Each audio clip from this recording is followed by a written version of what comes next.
JEE के एक problem पर कंसीडर कर रहे हैं। वीडियो पॉज करके पहले आप प्रॉब्लम को देख लीजिए, तब सॉल्यूशन की तरफ बढ़ते हैं। अब देखिए आगे, यह एक एलआर सर्किट के बारे में, एलआर एसी सर्किट के बारे में दिया हुआ है, जिसका इंडक्टेंस दिया है 35 मिली हेनरी यहाँ पर, और रेसिस्टेंस दिया 11 ओम। वह एक सोर्स के साथ जुड़ा हुआ है जिसका आरएमएस वैल्यू 220 वोल्ट है, पीआरएमएस, और 50 वॉट्स का फ्रीक्वेंसी है सोर्स का। तो पूछ रहा है find the current amplitude, current amplitude का वैल्यू पूछ रहा है ये। और दूसरा इसे पूछ रहा है of phase of current with respect to voltage, यानी पोटेंशियल डिफरेंस पूछ रहा है वोल्टेज और करंट के बीच कितना होगा। फेज डिफरेंस पूछ रहा है करंट और पोटेंशियल के बीच कितना होगा। तो यहाँ पर और करंट टाइम ग्राफ भी ड्रॉ करने के लिए कहा है। तो आप इसको समझ रहे हैं कि जो एलआर सर्किट होगा उसमें पहले डायरेक्ट करंट, जो मैक्सिमम करंट मिलता है जिसे करंट एम्पलीट्यूड कहेंगे, जो पीक करंट भी कहलाता है, वो I naught is equal to, याद है ना, V naught upon inductive reactance और इसका दोनों का मिलके इम्पीडेंस जो आएगा R square plus omega square L square का रूट ओवर, यानी इंडक्टिव ये जो इम्पीडेंस का वैल्यू होगा वो रेसिस्टेंस जैसा बिहेव करेगा। तो सॉल्यूशन की तरफ बढ़े। यहाँ पर आप देखिए, यहाँ पर सॉल्यूशन मैक्सिमम करंट यानी current amplitude I naught is equal to maximum potential difference, peak voltage मतलब, अपॉन यहाँ पर जेड, यही ना होगा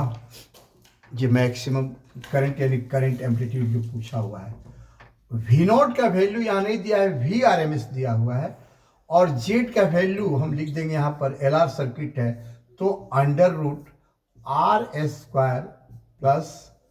काइल का स्क्वायर यानी ओमेगा स्क्वायर एल स्क्वायर आएगा जेड का वैल्यू। अब सारे वैल्यूज यहाँ दिए हुए उसी को पुट करना है। वी नॉट का नहीं दिया लेकिन वी आर एम एस दिया है, तो याद है ना, V naught is equal to V R M S into root two होगा। तो वी आर एम एस दिया है 220 इंटू रूट टू हो जाएगा वी नॉट का वैल्यू। फिर आपका रेसिस्टेंस का वैल्यू 11 ओम दिया ही है यहाँ पर, आर इज इक्वल टू 11 ओम दिया है, इसको लिखने की जरूरत तो थी नहीं, लेकिन ये ध्यान रखना ओमेगा, ओमेगा का वैल्यू नहीं दिया है लेकिन फ्रीक्वेंसी दिया हुआ है। तो omega is equal to 2 pi into nu होगा। तो 2 पाई न्यू से 2 इंटू पाई इंटू न्यू का वैल्यू होता है ना 50 हर्ट, यहाँ पे दिया हुआ है 50 हर्ट, क्वेश्चन में दिया हुआ है, ऐसा यूनिट है। तो ओमेगा का वैल्यू पता है। इंडक्टेंस एल का वैल्यू दिया हुआ है 35 मिली हेनरी। तो मिली को हम लोग कन्वर्ट कर देंगे एसआई में वैल्यू में, तो मिली के 10 पावर माइनस 3 से मल्टीप्लाई कर देंगे तो 35 into 10 to the power minus 3 henry हो जाएगा ये। तो अब ये सारे वैल्यू जब दिए हुए हैं तो पुट कर देना है बाबू, इसमें वैल्यू पुट कर देना है। यह पीक करंट मिल गया, तो मतलब करंट एम्पलीट्यूड मिल गया, और फिर उसके बाद फेज देखना है तो उसको हम फेजर डायग्राम से दिखा देते हैं। तो यहाँ पर current amplitude I naught is equal to, इतना देखने के बाद अपने से आप ट्राई कीजिए, नहीं बनता है ना तो फिर देखिए सोल्यूशन आगे। वी नॉट बाई जेड, तो वी नॉट का वैल्यू यहाँ पर 222 रूट 2 अपॉन यही value under root R square, तो आर का वैल्यू 11 है तो 11 का स्क्वायर प्लस ओमेगा का वैल्यू यहाँ 2 पाई न्यू दिया हुआ है, पाई का वैल्यू कह रहा है 22/7 लेने के लिए, वैसे भी दिख रहा है कि 11 का स्क्वायर है तो 22/7 लेने से हमें फायदा है। तो ओमेगा स्क्वायर है तो इसका स्क्वायर हो जाएगा, तो 4 इंटू पाई का स्क्वायर 22 स्क्वायर अपॉन 7 स्क्वायर हो जाएगा, इंटू न्यू स्क्वायर तो इंटू 50 का स्क्वायर हो गया यहाँ पर, ये हो गया आर स्क्वायर अब plus omega square into L square है, अभी ओमेगा स्क्वायर हो गया, अब एल स्क्वायर है तो L है 50 है यहाँ पर, ओमेगा स्क्वायर यहाँ पर सॉरी L जो है 35 है मिली हेनरी, तो 35 मिली हेनरी को 35 × 10⁻³ लिखा गया है, तो इसको कर देते हैं 35 का स्क्वायर इंटू 10⁻³ का स्क्वायर 10⁻⁻6 होगा यहाँ पर।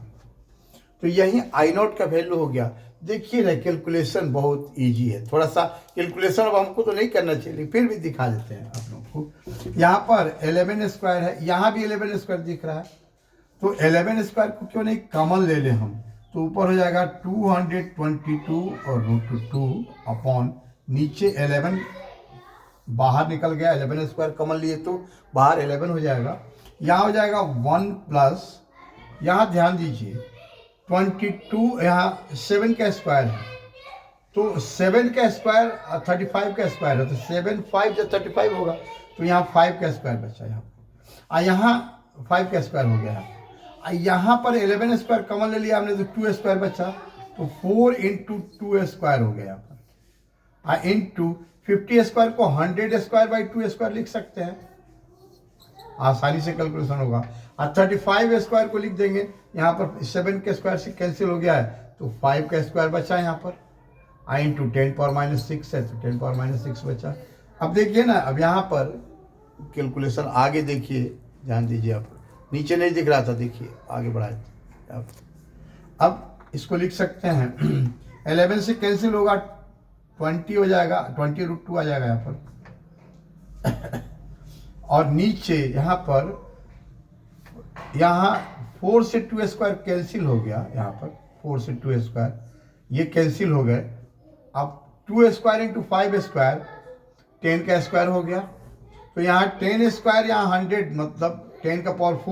और यहाँ 10 का स्क्वायर 10⁻6 और 10⁻⁶, वो 1 आ गया दोनों का, तो 1 प्लस 1 कितना हो गया, √2 हो गया नीचे, तो हो जाएगा ना 20√2 बाई 20√2 अपॉन √2, यहाँ पर 20√2 अपॉन √2 कैंसिल हो गया, 20 एम्पियर का तो करंट होगा, एम्पियर यहाँ पर सब जगह लगाना हो गया, यही एम्पलीट्यूड होगा, करंट एम्पलीट्यूड। अब हमें देखना है, इसको मिटा देते हैं, अब हमें क्या देखना है, यहाँ पर पूछा हुआ है फेज इसका, तो फेजर डायग्राम से समझते हैं इस चीज को। वो होता है sin ωt - ϕ आ जाएगा इसमें, I = I0 sin ωt - ϕ। कैसे आएगा ये देखिए, इसमें क्या होता है, ये रेसिस्टेंस के लिए हम लोग इधर देते हैं एक्स एक्सिस जैसा, याद है फेजर डायग्राम में, और ये जो आता है कैपेसिटिव रिएक्टेंस जो आता है, वो कहाँ आता है, नीचे की ओर आता है, याद होगा ω_L, वो आता है ωt - π/2, उसमें भी जब केवल इंडक्टिव ये सर्किट होता है, प्योरली इंडक्टिव सर्किट, तो उसमें एसी सर्किट, तो उसमें क्या आता है, ω_L करंट का जो फेज आता है, वो वोल्टेज के साथ, वो इक्वेशन जो होता है, यदि वोल्टेज E0 sin ωt लिखे हुए हैं, तो करंट क्या आ जाता है, E = E0 sin ωt, तो I = I0 sin ωt - π/2 आ जाता है, याद होगा आप लोगों को, ये π/2 फेज से कहाँ होता है, पीछे होता है, फेज लैग होता है इसमें, किसमें, ये इंडक्टिव रिएक्टेंस के कारण, तो दोनों का जो रिजल्टेंट होगा वो बीच में आएगा ना, यहाँ पर R और ω_L का रिजल्टेंट, ये बीच में कोई आ जाता है डायरेक्शन, और ये जो एंगल बनेगा यहाँ पर, यही एंगल हो जाएगा, ये रिजल्टेंट हो गया यहाँ पर, एक मिनट, रिजल्टेंट को दिखा दें हम दूसरे कलर से, आपका क्लियर होगा ये, और यही एंगल हो गया, फेज डिफरेंस होगा वोल्टेज में और करंट में, चूंकि वोल्टेज है V0 sin ωt, यहाँ पर वोल्टेज, तो V0 sin ωt यानी इसका डायरेक्शन रेसिस्टेंस के अलोंग होगा, इसके साथ 0 एंगल बन रहा है, फेज डिफरेंस 0 है, यानी यहाँ पर इनिशियल फेज नहीं है, इनिशियल फेज यानी इपोक का वैल्यू क्या है, 0 है, तो इसके साथ ही देखेंगे, तो यही फाई का वैल्यू होगा, आपको क्लियर दिख रहा है यहाँ पर कि tan phi is equal to कितना हो जाएगा, tan phi is equal to this upon this होगा, ये ओमेगा एल है तो ये भी ओमेगा एल होगा, तो ओमेगा एल अपॉन आर याद होगा। ये डायरेक्ट भी लिख सकते थे हम लोग, लेकिन समझने के लिए फेजर डायग्राम से हम समझा दिए कि ओमेगा एल ये tan phi is equal to omega L upon R, तो phi is equal to tan inverse omega L upon R हो गया। Hence phi is equal to आ गया tan inverse omega L upon R. यही तो हो गया phase of current with respect to voltage, इतना हो गया, क्योंकि इसका ओमेगा टी फेज है और इसका omega T minus pi by two है। यहाँ पर ये omega T minus pi by two नहीं है, इसमें जो इक्वेशन होगा वो लिख रहा है, ये तो इसके लिए लिखे थे इक्वेशन। इसके लिए इक्वेशन होगा I is equal to I naught sine omega T minus phi आएगा यहाँ पर, अब फाई का वैल्यू यही आएगा ओमेगा एल अपॉन आर। और यह जो इक्वेशन मिला है हमें, इससे हम करंट टाइम ग्राफ जब ड्रॉ करेंगे, ये वोल्टेज टाइम ग्राफ है, करंट टाइम ग्राफ जब ड्रॉ करेंगे तो ग्राफ कैसा मिलेगा देखिए यहाँ पर।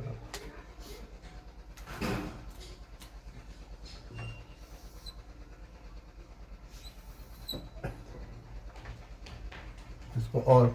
दिख रहा होगा, इसको और पीछे से लाते हैं आप। इस पर हम दे रहे हैं करंट, इस पर I naught sine omega T minus five ये है, और इस पर दे रहे हैं टाइम। तो ग्राफ कैसा मिलेगा, ये दिख रहा है कि जब t का वैल्यू 0 करेंगे तो साइन माइनस फाइव होगा, यहाँ पर दिख रहा है ना, sine minus five, I naught का value I naught sine minus five आएगा। यानी कहाँ चला जाएगा, sine minus five is equal to minus sine five, कहाँ से आएगा, नीचे से आएगा ग्राफ। तो ग्राफ कहाँ से शुरू होगा, नीचे से ग्राफ शुरू होगा, यहाँ ऐसे ग्राफ शुरू होगा। और ये ग्राफ कैसा बनेगा, जैसे वो ग्राफ बन रहा था वैसा ही ग्राफ बनेगा, लेकिन यहाँ पर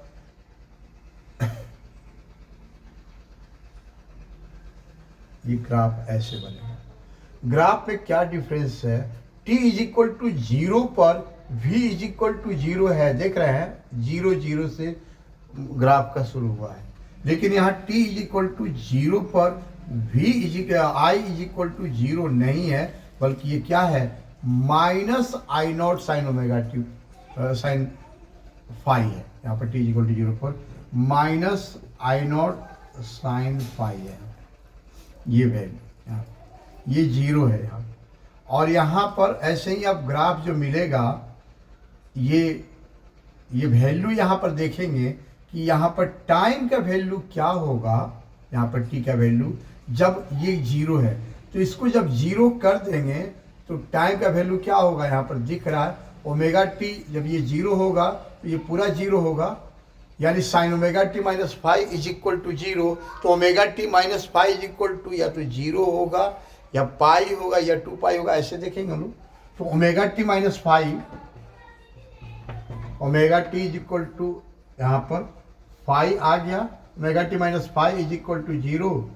omega T minus five is equal to 0। इसका जनरल सॉल्यूशन देखेंगे, या पाई या 2 पाई ऐसे 3 पाई, इसका जनरल सॉल्यूशन देखेंगे और उसको चेक करना पड़ेगा। तो t इज इक्वल टू क्या होगा यहाँ पर, five omega T minus five equal to 0, तो 5 बाई ओमेगा यहाँ पर वैल्यू है। अब फाइव का यही value tan inverse omega L by R ले लेंगे, तो यहाँ जो शुरू होगा, शुरू से टाइम का पहला वैल्यू 5 बाई ओमेगा ही होगा, यहाँ से आगे बढ़ेंगे, और तब उसके बाद वाला वैल्यू जो होगा वो ऐसे ही ऐड होते जाएगा। तो यहाँ पर क्या होगा, 5 बाई ओमेगा होगा टाइम का वैल्यू। यहाँ पर टाइम का वैल्यू कितना होगा, तो पूरा टाइम पीरियड t बाई 2 जो है,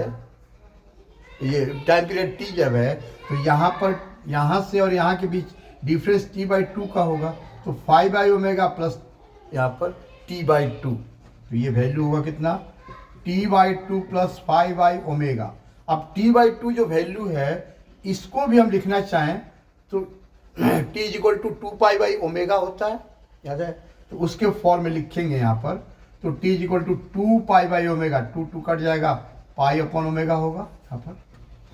कोई कन्फ्यूजन नहीं है, शायद नहीं है ना, ठीक। अब हम लोग यहाँ पर इसका वैल्यू भी देखें, इसका वैल्यू अभी नहीं लिखे हैं, ω/L/R होगा, तो ω/L का वैल्यू वहाँ से पुट करके R का वैल्यू पुट करके ये देख लेंगे। तो इस वैल्यू को फाइंड करते हैं पहले। ये तो ग्राफ क्लियर हो गया, ऐसे ही यहाँ पर लिखेंगे। ये वैल्यू कितना होगा यहाँ पर, t प्लस एक ऑस्किलेशन कंप्लीट हो गया यहाँ तक आते आते, तो t प्लस ये यहाँ पर 5/ω आगे है, तो 5/ω आगे जाएगा यहाँ पर, और t का value t is equal to कितना होगा, π/ω, तो π/ω प्लस 5/ω, यानी पाई प्लस 5/ω होगा। अब फाई का वैल्यू यहाँ पर कितना आ रहा है वो वहाँ ऐड करके लिख देते हैं। देखिए, तो फाई का वैल्यू यहाँ पर देखने के लिए tan इनवर्स ω/L/R होगा, इज इक्वल टू यहीं से tan phi is equal to ω/L/R से। ओमेगा का वैल्यू दिया हुआ है ना इसमें 2π/ν, तो 2 इंटू 22/7 इंटू न्यू, फ्रीक्वेंसी का वैल्यू 50 हर्ट्ज, इंटू ये L का तो 35 इंटू 10⁻³ यहाँ पर, बाई R का रेसिस्टेंस का value 11, tan phi is equal to ये tan फाई का वैल्यू, तो 11 2 या 22 हो गया यहाँ पर, और 7 5 या 35 हो गया, तो ये वैल्यू कितना आ गया, इज इक्वल टू, यहां पर देखिए 15 इंटू 200 और 5 इंटू 2 10, 100 इंटू 10 1000, 10⁻³ और 10⁻³ कट के 1 आ गया, तो ये 1 आ गया, tan phi is equal to 1, तो phi is equal to tan inverse 1, यानी π/4 ये वैल्यू आ गया। ये वैल्यू आ गया कितना, π/4, 45 डिग्री। तो यहाँ पर फाई का वैल्यू आ गया π/4, तो क्या लिखेंगे यहाँ पर, ये फाई के जगह पर लिख देंगे π/4, तो ये t/2 और प्लस π/4 लिख देंगे, और t को भी लिख सकते हैं 2π/ω के फॉर्म में, तो वैल्यू उसके फॉर्म में लिख सकते हैं ओमेगा का value, t is equal to π/ω, t is equal to यहाँ पर 2π/ω होता है बाई 2, तो π/ω बचेगा ना यहाँ पर t/2 की जगह पर, तो सीधे लिख देंगे π/ω प्लस फाई के जगह पर π/4ω यहाँ पर, तो π/ω प्लस π/4ω, ओमेगा का यही वैल्यू पुट कर सकते हैं 2π/ν से, या छोड़ सकते हैं। यहाँ पर तो क्लियर है कि ओमेगा की जो वैल्यू आया है वो पुट कर देंगे 2π इंटू न्यू, ये ऊपर जो वैल्यू है 2 इंटू 22/7 इंटू न्यू इंटू 50, यही वैल्यू यहाँ पर। तो वैल्यू क्या पुट करना है वहाँ पर दिख रहा है, ओमेगा इज इक्वल टू 2π/ν, वो सब जगह यूज कर देंगे। लेकिन यहाँ पर देखें तो यहाँ पर क्या हो जाएगा, t/2 यानी π/ω हो गया, और यहाँ पर क्या होगा 5/ω, तो π/ω प्लस π/4ω, यही वैल्यू यहाँ पर होगा। यहाँ पर क्या होगा, ऐसे ही 2π/ω प्लस फाई के जगह पर π/4ω, ऐसे ही, और यहाँ पर भी ऐसे ही बीच में आ जाएगा वैल्यू। उनको लगता है समझ रहे होंगे, टाइम वेस्ट करने से कोई फ़ायदा नहीं है। ठीक है, नेक्स्ट वीडियो मिलते हैं, लेकिन उसके पहले एक चीज़ मेरा सुन लीजिए। हम जेई और नीट पर्पस से जो ऑनलाइन क्लास चला रहे हैं उसमें स्टूडेंट्स जो होते हैं स्पेशल बैच में, वो ऑफलाइन से बेहतर क्लास उसमें चल रहा है। आप वीडियो आप कोई डेमो करके देख लीजिए, सैटरडे संडे को डेमो लेते हैं। ऑफलाइन से बेहतर क्लास इसलिए है कि 20 से अधिक स्टूडेंट्स नहीं रखते हैं। जहां ऑनलाइन क्लास में कई हजार स्टूडेंट्स लोग रखते हैं, लाखों में स्टूडेंट्स एक बैच में लोग रखते हैं, वहां हम मात्र 20 स्टूडेंट्स स्पेशल बैच में रखते हैं, ओनली 20 स्टूडेंट्स एक बैच में। जेई के बैच में भी और नीट वाले बैच में भी ऐसे ही करते हैं। और साथ साथ रिपीटर्स बैच में व्यवस्था रखे हुए हैं कि रिपीटर्स के लिए परसेंटाइल जिनका अधिक है उनको एक साथ, जिनका कम है उनको एक साथ रखा गया। भले बच्चों की संख्या कम है, लेकिन ऐसा ही किया गया ताकि दोनों बैच से रिजल्ट मिल सके। इसके अलावा नीट में भी ऐसे ही मार्क्स वाइज किया गया है, जिनका मार्क्स अधिक है एक सर्टेन मार्क्स से उनको एक साथ, और जिनका कम है उनको एक साथ रखा गया है। तो डेमो करके देखिए ना। अब एक क्लास में, स्पेशल बैच के क्लास में हम यहाँ एक स्टेप लिखते हैं और बच्चों से डिस्कस होते रहता है, हम आगे बढ़ते जाते हैं। चाहे कोई डेरिवेशन हो, कोई फॉर्मूला हो, या मतलब या कोई प्रॉब्लम हो, किसी में भी बच्चों के साथ कोई थ्योरी हो, बच्चों के साथ इंटरेक्शन बना रहता है, सारे के साथ सबका ऑडियो ऑन रहता है। स्पेशल बैच में बच्चों का ऑडियो ऑन रहता है, म्यूट नहीं करना। और इसके अलावा सबसे बड़ी बात यह है कि आप जहाँ से मन कर जिस बुक को बनाना चाहें, हम अपने बुक बता देते हैं कि हाँ ये बुक ज़्यादा अच्छा है, आप इससे बनाइए, आपका रिजल्ट जेई में बहुत अच्छा होगा या नीट के लिए अच्छा होगा, नीट में अच्छा रिजल्ट होगा। तो उस दोनों के लिए अलग अलग बुक्स है जिसको हम बताते हैं। लेकिन उसके अलावा वर्ल्ड के किसी बुक से आप क्वेश्चन पूछ सकते हैं, कहीं से भी, किसी कोचिंग के मॉड्यूल से, असाइनमेंट से आप क्वेश्चन पूछ सकते हैं। और डेमो में सैटरडे संडे का जो डेमो होता है, संडे का डेमो लंबा लेते हैं, जहां से मन करे जेई और नीट के सिलेबस के अकॉर्डिंग बच्चे जहां से मन करे क्वेश्चन पूछ के मेरे बारे में अच्छी तरह से वो श्योर हो के, और तब जाके वो ज्वाइन करेंगे मंडे से क्लास में। और फी भी भेजना है 1 महीने के बाद, 1 महीना तक डेमो ही है। लेकिन सैटरडे संडे को स्टूडेंट का स्पेशल डेमो जो न्यू स्टूडेंट है उनका होता है, वो क्लास में रहेंगे, ऑडियो उनका म्यूट नहीं होगा, ऑन रहेगा, अनम्यूट रहेगा, और वीडियो म्यूट रहता है सारे बच्चों का। वो अपना बात करते रहते हैं, डिस्कस करते रहते हैं, और हर स्टेप पर जैसे वो समझना चाहते हैं समझाएंगे। थैंक यू, देखिएगा डेमो करके। Okay, thank you.